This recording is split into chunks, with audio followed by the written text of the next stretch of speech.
आता असं आहे की सर्वांच्याच भावना तीव्र आहे.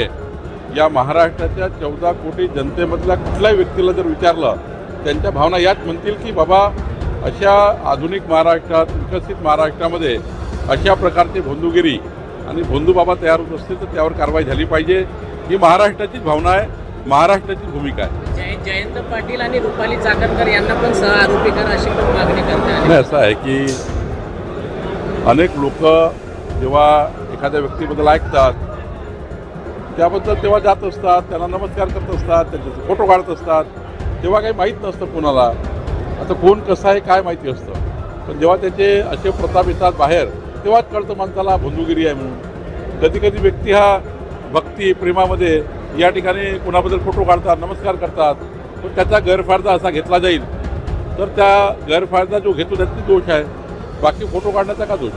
तपासामध्ये एक धक्कादायक माहिती अशी आली की हवाला पण चालवत होता हा भोंदूबाबा. नाही, त्याच्या अनेक माहिती आल्या आहेत. सरकार योग्य कारवाई करत आहे. माननीय मुख्यमंत्र्यांनी स्पष्टपणे महाराष्ट्राच्या विधिमंडळात महाराष्ट्राच्या जनतेला ग्वाही दिली आहे. नाही, तो तर प्रश्न आधीच आम्ही सांगितलं की मी कालही बोललो की सुनेत्राताई पवारजी राष्ट्रवादी काँग्रेसचे अध्यक्ष आहेत, त्यांनी या बाबीचा निर्णय करायचा आहे.